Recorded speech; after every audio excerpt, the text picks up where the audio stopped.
Hello and welcome back to the Quick Crop Garden. Well, it's a beautiful day in mid-September and today we're going to look at composting and we're going to build one of our large New Zealand box composting units. Now, this is where my old compost bins were and I've emptied them now. I've added the compost to my garden to give me some space to build my brand new bins. Now, I'll explain a little bit about how this 3-bay New Zealand composter works in a minute, but first of all, let's look at why I'm composting in the first place. We'll head over to the garden and we'll take a look.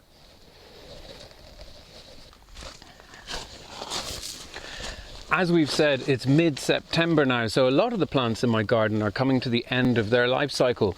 These pea plants here won't be producing any more pods these seasons, so once I've harvested the last few here, I want to clear out the dying plants. My pea plant has used nutrients from the soil to grow the foliage and produce the peas. I've eaten some of these nutrients when I ate the peas, which is why I look so fantastic, but the rest remain in the plant and I want to give them back to my vegetable beds. I can recycle the goodness left in the plant by letting it rot down in the compost bin to produce a nutrient-rich compost which I can then add back to my garden as a soil improving mulch. Here's some of the compost I've added from last year's garden waste. Now you can see that it's broken down nicely. It's a lovely dark colour. It smells fresh and sweet and has a nice crumbly consistency. Now I've removed any large sticks or twigs that didn't break down, but you can still see a few bits of eggshells and stuff from the kitchen compost bin. Okay. That's enough of that. Let's get back to the point of this video, which is building our brand new composter.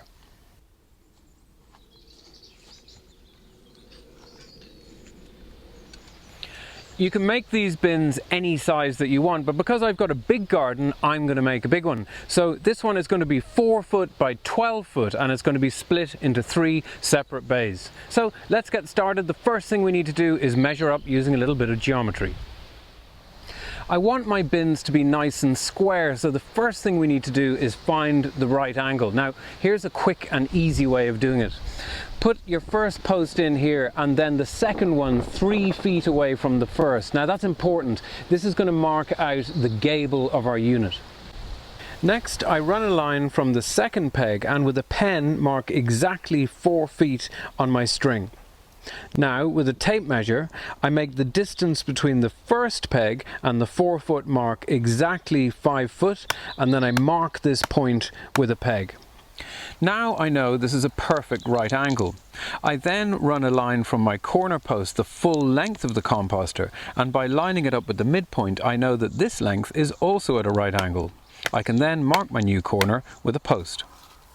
I'll use the same method all the way around to ensure the full plan is properly square. Once I have the corners marked, I'll do a quick check and then dig my holes.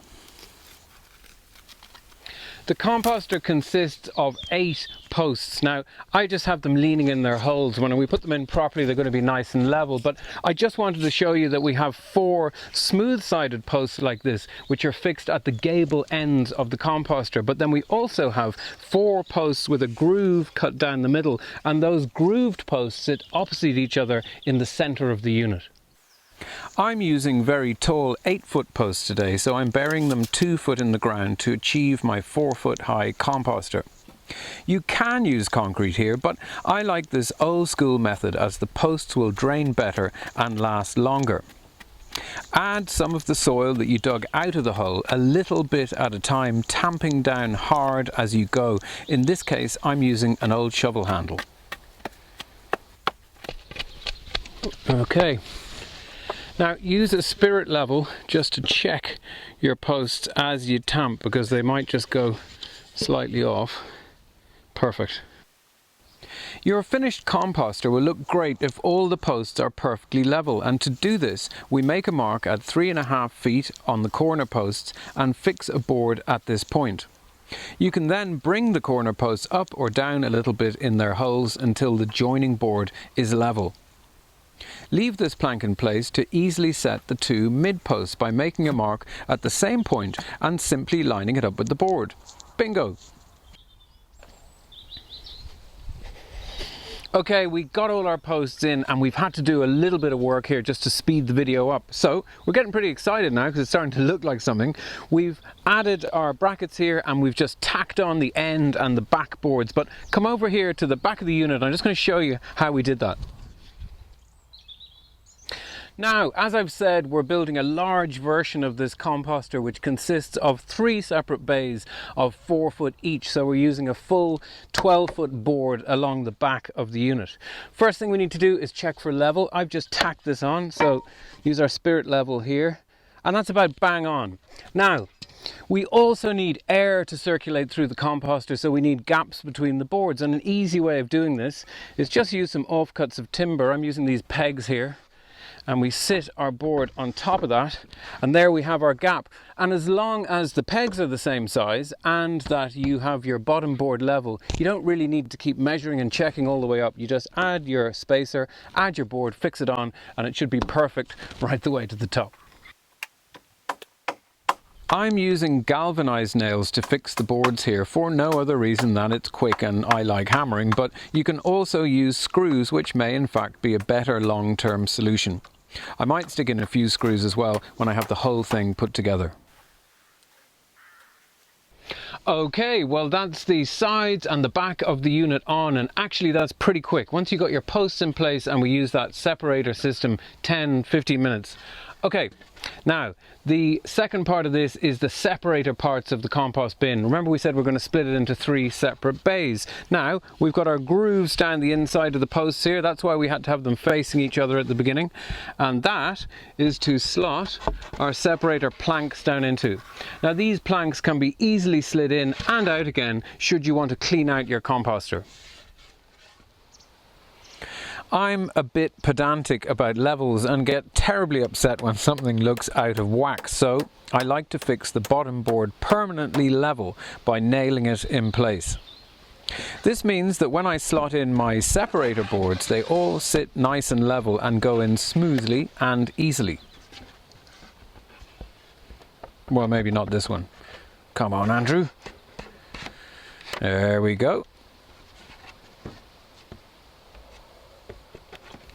The front part of the composter is actually pretty easy to put on using these unique brackets. Can't get these anywhere else, just from us, our own design.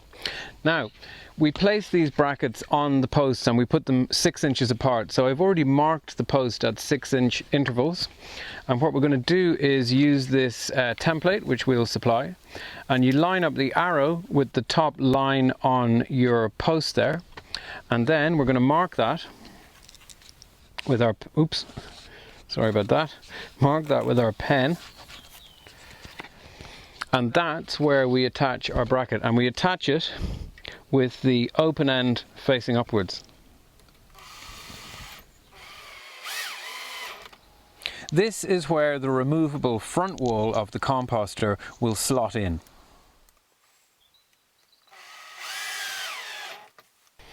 Now that I've got all the brackets in, we've got them in at an angle like this, I'm going to put in our slats, and this is really easy. You just slot them in like that. So you can put them in easily and you can remove them really easily. Again, this is going to become obvious in a minute. So I'm just going to get them all in on the front of the whole unit, and I'm going to come back in a minute and show you how it works. Okay, so this is the final thing, end of the show now, and we're just going to add a rail here at the top, right? And that's to give it a little bit of rigidity to hold the top together, because the front parts of the composter just slide in and out, so they're not actually holding it together. I'd also point out that a lot of the timber here that I'm using today is stuff that we've had lying around the yard, so if you're ordering one of these compost bins from us, it's going to come in much better condition, but waste not, want not, so I might as well use these guys up. So I'm just going to put a few nails in here at the top.